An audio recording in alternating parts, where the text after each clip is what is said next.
2022년 7월 27일 수요 예배를 하나님께 드리겠습니다. 기도하시겠습니다.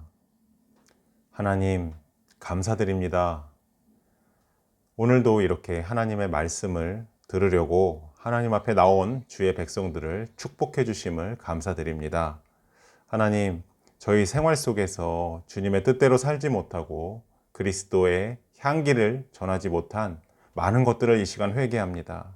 하지만 하나님, 오늘 말씀을 통해서 저희들을 새롭게 바꿔주시고 저희들이 하나님을 예배하는 예배자로 다시 서게 하여 주시옵소서. 그래서 늘 생활 가운데 하나님을 찬양하고 이웃들에게 사랑을 전하는 우리들 되게 하여 주시옵소서. 예수님의 이름으로 기도드립니다. 아멘. 전능하사 천지를 만드신 하나님 아버지를 내가 믿사오며 그 외아들 우리 주 예수 그리스도를 믿사오니 이는 성령으로 잉태하사 동정녀 마리아에게서 나시고 본디오 빌라도에게 고난을 받으사 십자가에 못 박혀 죽으시고 장사한 지 사흘 만에 죽은 자 가운데서 다시 살아나시며 하늘에 오르사 전능하신 하나님 우편에 앉아 계시다가 저리로서 산 자와 죽은 자를 심판하러 오시리라. 성령을 믿사오며 거룩한 공예와 성도가 서로 교통하는 것과 죄를 사하여 주시는 것과 몸이 다시 사는 것과 영원히 사는 것을 믿사옵나이다. 아멘.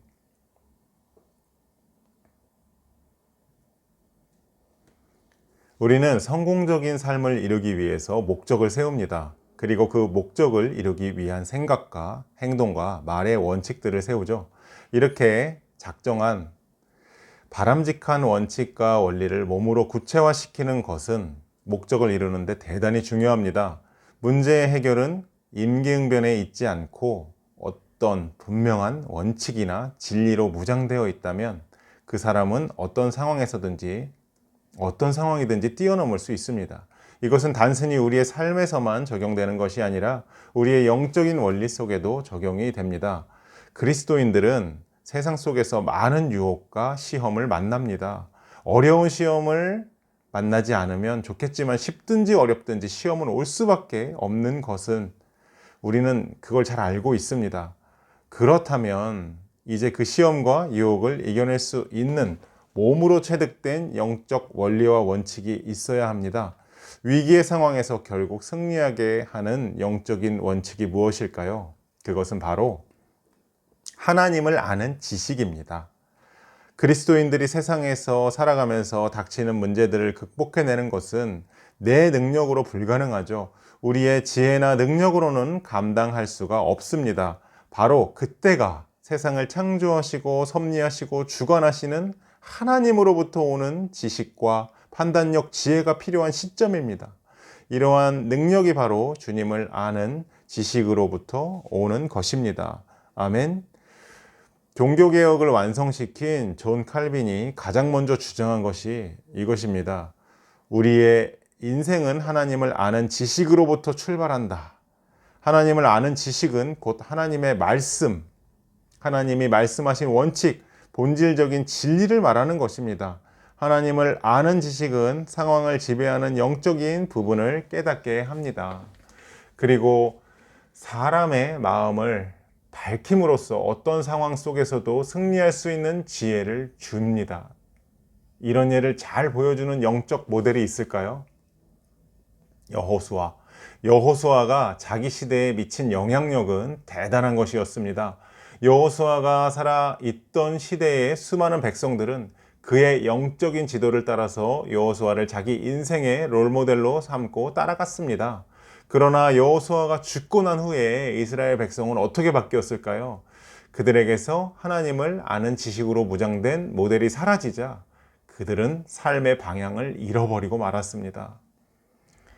성경을 보면 백성이 여호수아에 사는 날 동안 여호수아 뒤에 생존한 장로들, 곧 여호와께서 이스라엘을 위하여 행하신 모든 큰 일을 본 자에 사는 날 동안에 여호와를 섬겼더라 고 말하고 있습니다. 그리고 그 다음 말씀에 바로 여호수아가 110세의 죽음에 라고 적혀 있습니다. 여호수아에 사는 날 동안 그리고 여호수아와 함께 동역하면서 하나님의 큰 역사를 보았던 장로들과 지도자들이 살았던 시대에는 백성들이 하나님의 말씀에 순종하고 따랐다는 것입니다. 그러나 세월이 흘러 그 시대 사람들이 다 죽어서 열조에게 돌아갔습니다. 그리고 그 후에 다른 세대, 즉 가나안 정복 2세대가 일어난 것입니다. 그러나 그들의 비극은 그들이 여호와를 알지 못했다는 사실이었습니다. 성경은 그들이 여호와를 알지 못하여 여호와께서 이스라엘을 위해서 행하신 일도 알지 못했더라 라고 말합니다. 얼마나 엄청난 차이일까요? 얼마나 엄청난 차이입니까? 여호수아와 그를 추종했던 장로들이 살았을 때는 이스라엘 백성들이 하나님과 그 능력을 보았습니다. 그러나 여호수아와 지도자들이 떠난 다음에 남은 백성들은 하나님을 알지 못했고 하나님께서 이스라엘 백성을 위해 행하신 일도 보지 못했다는 것입니다. 신앙의 모델과 영향력을 가지고 있는 시대와 그렇지 않은 시대의 차이는 이렇게 다른 것입니다. 인생의 성공과 실패도 이렇게 나누어집니다. 우리가 가지고 있는 신앙을 자녀들에게 전수하고 주변 사람들에게 보여주어야 할 이유가 여기에 있는 것입니다. 하나님을 아는 지식으로 삶을 이끌어가는 능력을 보여주면서 영향력을 발휘해야 합니다. 우리가 가지고 있는 신앙은 샤머니즘이 아니죠. 비인격적인 우상이 아닙니다. 미신적이지 않습니다. 바로 인격적이신 하나님을 섬기는 신앙입니다. 따라서 우리가 가정이라는 인격적인 테두리 안에서 실제적인 모델로 보여주는 신앙이 되어야 합니다. 우리가 하나님 앞에 기도하며 결단해야 할 것은 경건의 모습이 아니라 경건의 능력을 소유하는 것입니다.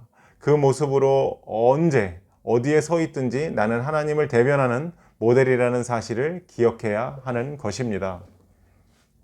여호수아와 그 세대의 지도자들이 다 떠난 후 일어났던 하나님을 알지 못했던 세대가 가장 먼저 접한 것이 무엇이었을까요? 바로 세상 문화였습니다. 가나안의 토착 우상인 바알과 아스다롯이었습니다. 본문 13절에 그들이 여호와를 버리고 바알과 아스다롯을 섬겼으므로 라고 말하고 있습니다. 여호와를 버리고 바알과 아스다롯을 섬겼다는 말은 이스라엘 백성들의 삶이 바알과 아스타롯의 영향권 내에 있다는 말입니다. 이스라엘의 가나안 정복 2세대들은 비인격적인 하나님을 알기 전에 이미 가나안 문화가 내세우고 있는 쾌락주의와 물질 만능주의에 젖어 버리고 말았습니다. 이스라엘 백성들은 가나안 문화에 꼼짝없이 묶임을 당하고 말았던 것입니다.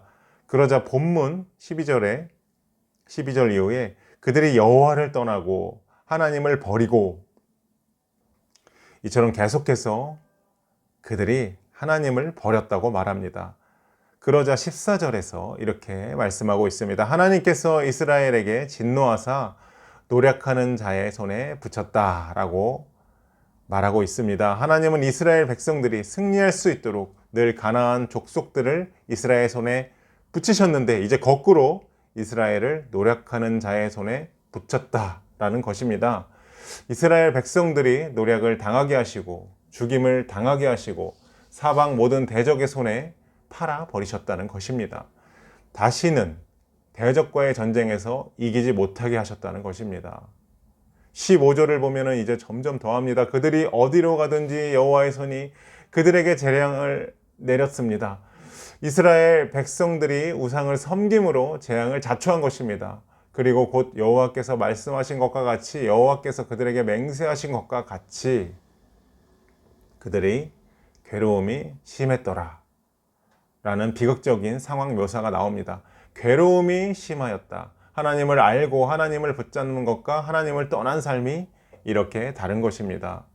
여호수아가 살았을 때 그들은 하나님의 기적을 보았고 여호와 하나님을 따라갔을 때 그들은 형통했습니다. 그들은 가나안 정복 전쟁에서 승승장구했습니다. 풍요로움도 누릴 수 있었습니다. 그런데 가나안 정복 1세대들이 다 떠나자 남은 2세대들은 타락하기 시작합니다. 그들은 태어나 하나님을 바라보기도 전에 가나안의 타락한 문화와 물질 만능주의에 젖어서 하나님의 백성으로서의 삶의 영향력을 완전히 잃어버리고 말았습니다. 그들의 인생이 달라졌습니다. 행복해졌습니까? 아닙니다. 점점 나락으로 빠져들기 시작한 것입니다. 전능하신 하나님을 떠난 그들의 삶은 겉으로는 뭔가 채워지는 것 같았는데 영적인 삶은 피폐해지기 시작했습니다. 하나님과 함께하는 즐거움이 사라지기 시작했습니다. 여호와를 아는 지식이 훈련되어 있지 않은 그들에게 위기가 찾아왔을 때 이겨낼 수 있었을까요? 결코 이겨낼 수 없었습니다. 노략질을 당하고 재앙을 받고 괴로움이 심해졌습니다. 하나님의 백성들이 이게 뭡니까? 샬롬의 땅에서 철저히 불행을 경험하고 있는 것입니다. 우리는 신앙의 출발점으로 그 첫사랑으로 돌아와야 합니다. 신앙생활을 열심히 하면서도 능력이 없는 까닭이 바로 이것입니다. 하나님을 아는 지식, 내 인생을 지배하는 하나님의 능력과 영향력을 회복해내야 합니다. 이스라엘 백성들은 다른 손길을 통해 징계하시는 하나님의 의도는 사랑인 것입니다. 그것은 사랑의 징계였던 것입니다. 고난은 아픔으로 위장된 축복입니다. 고난은 우리에게 아픔을 가져다 주지만 다시 순종하면, 하나님께 다시 나아가면 하나님의 뜻으로 돌아왔을 때에는 축복이라는 열매가 기다리고 있다는 것을 기억하시기 바랍니다. 성경은 고난 중에 우리가 여호와를 알자, 힘써 여호와를 알자 하면서 여호와 하나님을 아는 지식으로 돌아올 것을 촉구합니다. 힘써 여호와를 알 때에 칠흑처럼 깜깜한 밤에 세상을 밝히는 태양빛이 떠오르는 것이라는 것입니다. 하나님께서는 징계를 우리를 부르시는 수단으로 사용하십니다. 하나님을 아는 지식 가운데 자라나는 건강한 가정과 건강한 교회는 행복합니다. 하나님을 아는 지식이 풍성할 때 서로 격려하고 세워주는 공동체가 될 수 있습니다.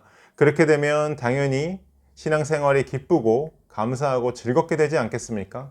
그래야 나에게 맞는 영적으로 성장하고 주님을 기쁘시게 하기 위하여 헌신할 수 있는 것입니다. 가나안 정복 1세대는 경건의 능력이 있었습니다. 실질적인 내용이 있었습니다. 그러나 2세대는 내용도 경건의 능력도 없이 형식적인 껍데기만 있었습니다. 우리도 이제 경건의 능력을 우리 안에 채워야 합니다. 하나님을 아는 지식, 우리의 삶에 닥친 어떠한 어려움도 이겨낼 수 있는 신학의 원칙을 사수하여야 합니다. 그리하여 주님께서 주시는 은혜를 마음껏 받고 누리고 승리하는 우리 산들교회 성도님들 되시기를 주님의 이름으로 축원합니다. 우리 이 시간 기도할 때에 하나님을 아는 지식이 날마다 성장하는 우리들 되게 해달라고 기도하시고, 또 어떠한 어려움도 이겨낼 수 있는 신앙의 원칙이 서게 해달라고 이 시간 다 같이 기도하도록 하겠습니다.